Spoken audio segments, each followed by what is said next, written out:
A junior nurse on the cardiac ward filed an incident report against the most feared surgeon in Toronto, and she had no idea he ran half the city's underworld from a penthouse on Bay Street. The fluorescent lights in the nurses' station at St.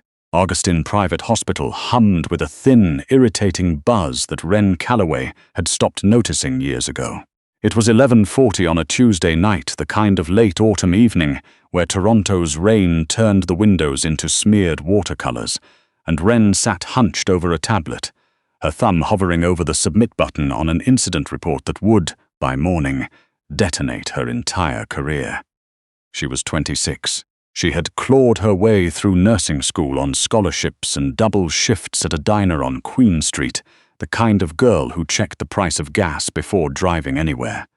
At St. Augustine, a hospital that catered quietly to the kind of patients who arrived in blacked-out SUVs and paid in numbers that didn't fit on a standard invoice, Wren had been hired specifically because she didn't ask questions. Until tonight, Dr. Sebastian Roth was the hospital's most celebrated cardiothoracic surgeon, a man whose hands had stitched together aortas with the precision of a watchmaker, and whose name patients whispered with the kind of reverence usually reserved for saints. He was also, in Wren's professional opinion, criminally careless when it suited him. That night he'd ordered a triple dose of a sedative for a post-op patient, a man with 3 different aliases on his chart, and a security detail that filled the entire hallway, and when Wren had questioned the dosage, he'd simply said, "Administer it, Calloway. I don't need a second opinion from someone who's been a nurse for 18 months. She hadn't administered it. She'd flagged it instead, documented it in careful, unforgiving detail, and now she was finishing the report that would go straight to the hospital's chief of staff in the morning. Her fingers trembled, not from fear, not yet, but from sheer indignation, as she hit submit. Dr. Roth's reputation was untouchable. Everyone knew you didn't cross him. The rumors in the break room were always hushed, half joking. That his patients were never quite who their charts said they were. That his private wing had its own elevator. That the man who funded an entire new cardiac unit 2 years ago wasn't simply a generous donor. He was someone the hospital board was terrified to even look at directly. Wren didn't care. She had grown up watching her mother get walked over by men who assumed kindness was the same thing as weakness, and she had promised herself, somewhere around age 12, that she would never be the kind of woman who stayed quiet to keep the peace. The fallout arrived faster than she expected.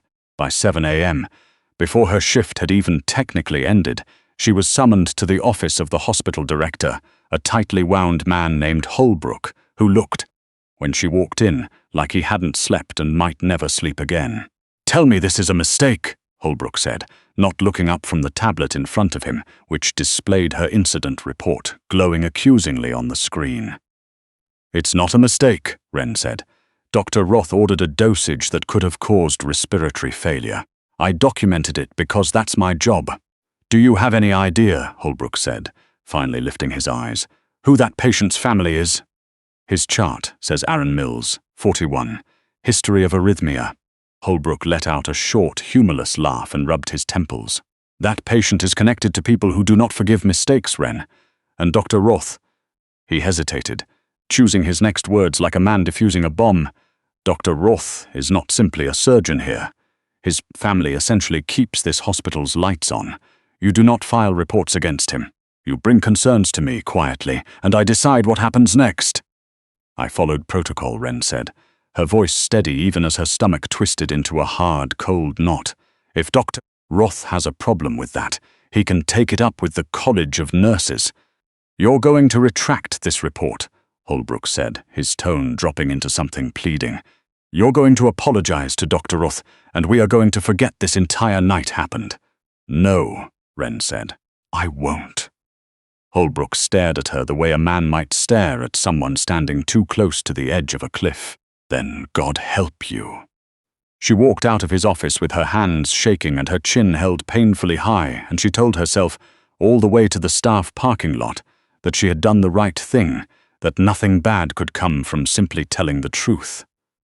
She was wrong within the hour. Her ancient Toyota Corolla was boxed in.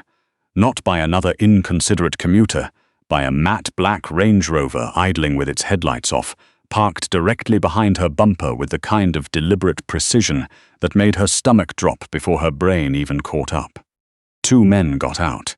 They wore dark wool coats that fit too well to be off the rack, the kind of tailoring that whispered money instead of shouting it, and beneath those coats, Wren could see the unmistakable outline of something holstered. "Messieurs Calloway," the taller one said. His voice was calm, almost courteous, which somehow made it worse. "Mr. Roth would like a word."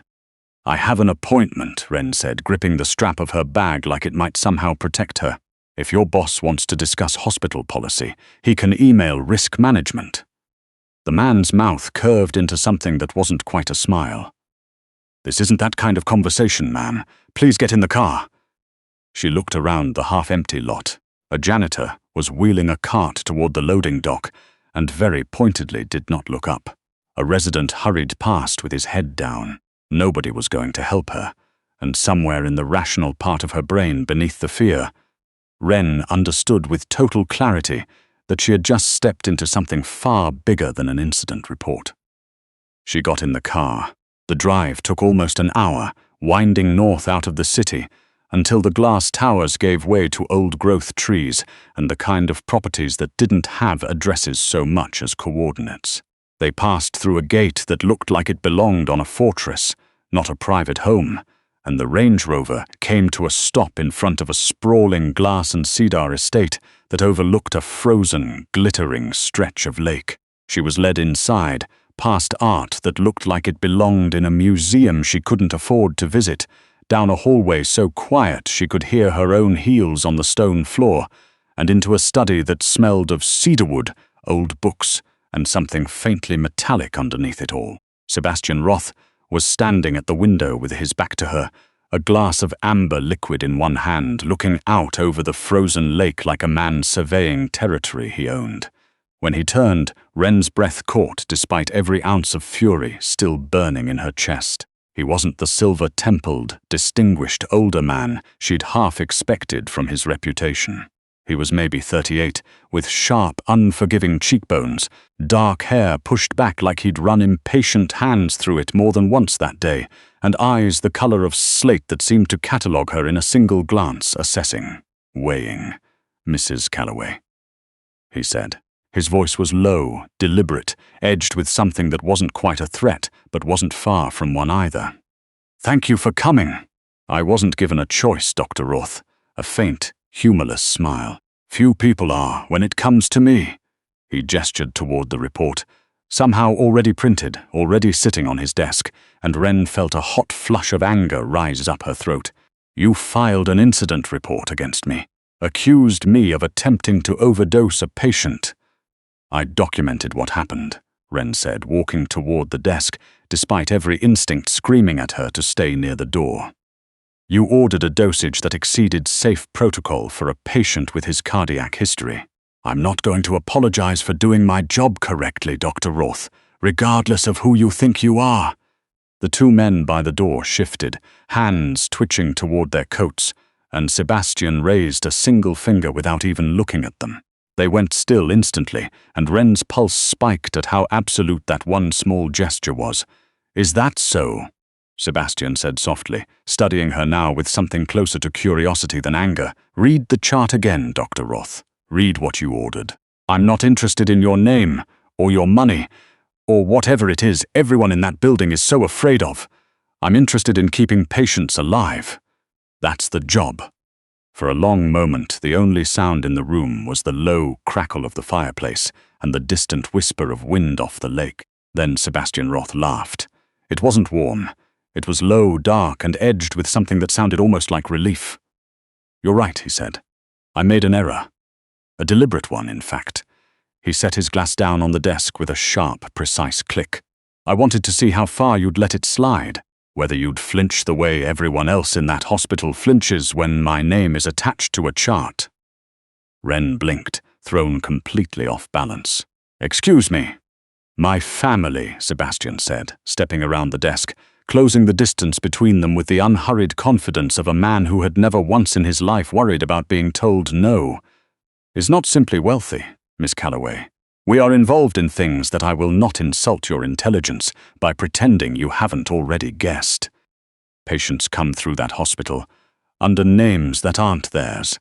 Staffer are paid handsomely to look the other way, and every single person on that floor treats me like I am made of glass because they are terrified of what happens to people who disappoint me. He stopped a foot away, close enough that she could smell cedar and something colder underneath, like rain on stone. Every nurse on that floor would have administered that dose without question. You didn't. I needed to know if that was a fluke or if you actually have a spine. So you put a patient at risk to test me, Wren said, fury cutting cleanly through her fear now. That's not a test, Dr. Roth. That's reckless. That's exactly the kind of thing that gets people killed. I run an empire that survives on precision, Sebastian said, his voice dropping into something quieter, more dangerous. Enemies circling constantly, waiting for the smallest crack to exploit. If the people closest to me, the people I trust with my patients, my secrets, my life, fold the moment my name carries weight, then I am already dead. I needed someone who wouldn't fold. Wren stared at him, the pieces rearranging themselves in her mind faster than she could process them. You're insane. Possibly, he said, and something flickered behind his eyes that was almost amusement. Here is what's going to happen. You are not going to retract your report. In fact, I am going to personally ensure it's reviewed properly, because you were right, and because I respect being told no far more than I respect being agreed with. And starting this week, you are going to work directly under me, my private patients, my real ones. I'm a hospital nurse, not whatever this is, Wren said, horror creeping up her spine. I have a life, I have a lease, I have student loans the size of a small country's GDP. I'll pay off the loans, Sebastian said simply, as though discussing the weather. I'll triple your salary, and I will guarantee your safety in this city for as long as you're useful to me, and longer, if it turns out I like having you around. And if I say no, he moved closer, close enough that she had to tip her chin up to keep looking at him, close enough that the air between them felt charged, heavy, dangerous in a way that had nothing to do with the men at the door. I don't accept no easily, he murmured, his eyes dropping briefly to her mouth before returning to her eyes, deliberate, unapologetic. But I find I'm willing to negotiate for you. Wren's heart was hammering for reasons that had nothing to do with fear anymore, and that terrified her more than the men with guns ever could.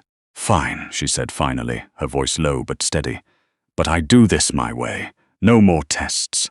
No more games with patients' lives. Something shifted in his expression.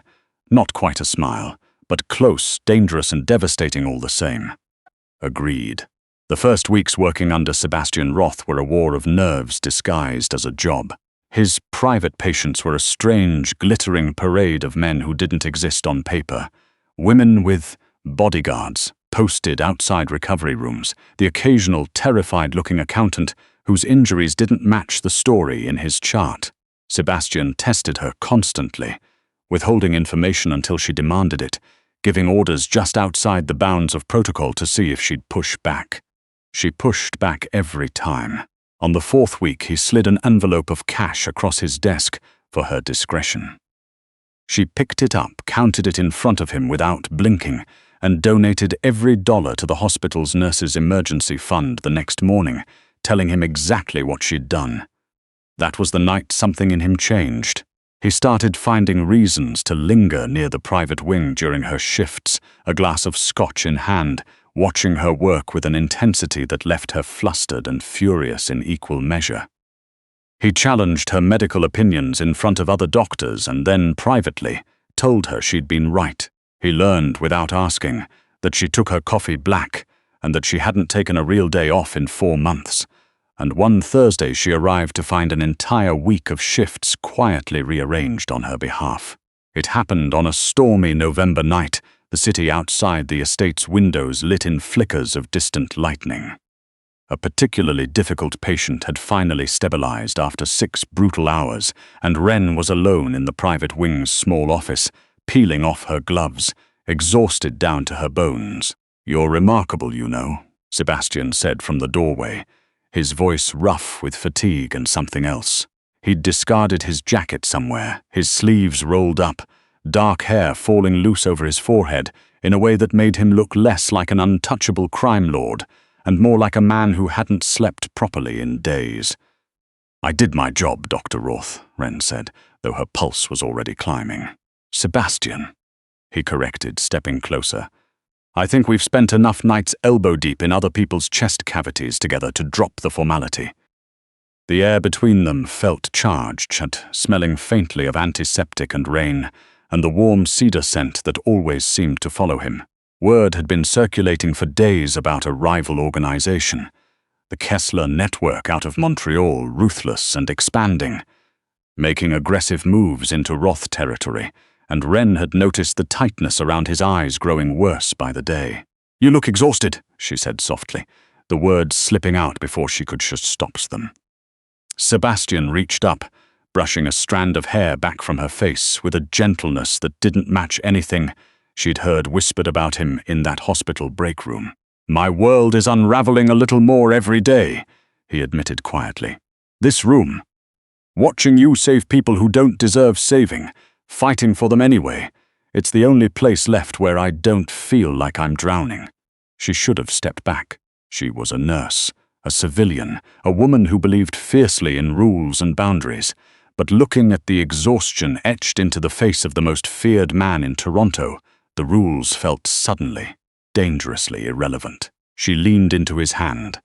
The office door burst open before either of them could move further. A broad-shouldered man with a comm unit in his ear and panic written across his face filled the doorway. "Boss, we have a situation. The Kesslers hit the Lakeshore warehouse 20 minutes ago, and our people picked up chatter. They know about the nurse." Sebastian's entire demeanor changed in the space of a heartbeat, the tenderness vanishing, replaced by something cold and absolute. "Lock down the estate," he ordered, already moving. "Get my sister to the safe room." "What's happening?" Wren demanded, fear climbing fast in her throat. "The Kesslers think taking you gives them leverage over me," Sebastian said, pulling a sleek pistol from a hidden holster beneath his shirt with a practiced, terrifying efficiency. "They're wrong, but they're going to try anyway. They didn't stay at the estate." Sebastian said something about compromised perimeter intel, his jaw tight with controlled fury, and within minutes Wren found herself shoved into the back of an armored SUV, Sebastian sliding in beside her as the driver tore down the long gravel drive and out onto the rain-slicked highway. The storm had turned vicious, sheets of rain blurring the city's distant lights into smears of gold and red. Wren's hands shook against the leather seat. Sebastian covered one of them with his own, warm and steady despite everything. "Keep your head down," he said, voice eerily calm, eyes scanning the dark tree line. They never made it to the highway exit. 2 black trucks emerged from a side road, headlights blinding, and slammed into the SUV with a shriek of tearing metal that threw Wren violently against Sebastian's chest. He wrapped his arms around her instantly, shielding her with his own body as the reinforced windows spiderwebbed under the impact. Gunfire tore through the night. Sebastian kicked his door open, using it as cover, returning fire with a precision that left no room for doubt about who he really was beneath the tailored suits and quiet authority. Wren pressed herself to the floorboards, every instinct screaming, watching the controlled surgeon's hands that had saved 100 lives, now ending others with the same exactness. They were outnumbered. Sebastian reloaded once, twice, his expression hardening with grim calculation. And for one terrible second, Wren saw something raw and afraid flash behind his eyes. Not for himself. Then headlights tore around the bend, a heavy reinforced truck slamming into the lead attacker's vehicle and sending it spinning into the ditch in a shower of sparks. Armed men poured out, overwhelming what remained of the ambush within minutes. A figure stepped down from the passenger side, drenched and pale but moving with sharp, deliberate purpose. It was Mara, Sebastian's younger sister, 19. A girl Wren had only ever seen curled up with textbooks in the estate's library, quietly observing everything with the kind of watchfulness Wren had assumed was shyness. "What the hell are you doing here?" Sebastian demanded, positioning himself instinctively between his sister and the wreckage. "Applying what Wren taught me about reading patterns instead of panicking," Mara said, holding up a tablet with a shaking but determined hand. She caught the diversion at the warehouse on the security feed before anyone else did. "I traced the cell signal myself and called the response team directly." Wren stared at the girl, stunned. In 4 months of half-formed conversations in hallways and quiet afternoons reviewing patient charts together, she hadn't realized how closely Mara had been watching, learning, absorbing the quiet stubbornness Wren brought to everything she touched. Sebastian looked at his sister with a complicated mixture of terror and overwhelming pride, then turned back to Wren, soaked, shaking, surrounded by broken glass and the wreckage of a war she'd never asked to be part of. "I can have you on a flight by morning," he said quietly, his gun lowered, his eyes searching her face with something close to desperation. "A new name, a new life, fully funded. You never have to see any of this again." Wren looked at the wreckage, then at Mara directing the response team with quiet, capable authority, then finally back at Sebastian, terrifying, brilliant, and standing in the rain like he was bracing for her to leave. She thought of her mother, of every moment she'd watched someone fold rather than fight for what mattered. She stepped forward and closed the distance between them, her hands rising to frame his rain-soaked face. "I'm not running," she said, her voice fierce even as it shook. "I don't abandon my patients, and I don't run from the people who'd burn down a city to protect me." A rough sound tore out of him, half relief and half disbelief, and then his arms were around her, pulling her in, his mouth finding hers in a kiss that tasted of rain and gunpowder and something that felt impossibly like coming home. 6 months later, the private wing of St. Augustine hummed with its usual quiet efficiency on a bright spring afternoon. Wren stood at the nurse's station reviewing a discharge file with the kind of satisfaction that came from a job done well. A patient who had nearly died on her watch back in November, now walking out under his own power. Mara appeared at the end of the hallway in scrubs that were technically against hospital policy for a first-year nursing student, but nobody had the courage to tell her that anymore. "Acceptance letter came through," Mara said, practically vibrating. "University of Toronto's nursing program. Early admission." "You earned every bit of it," Wren said, and meant it completely. Down in the staff parking lot that evening, parked directly behind Wren's ancient, finally replaced Toyota, sat a black Range Rover with its engine idling. Leaning against the hood, dark coat open despite the chill, was the most dangerous man in Toronto, wearing an expression that wasn't quite a smile but came devastatingly close. He wasn't there to intimidate anyone anymore. He was there to take his nurse home.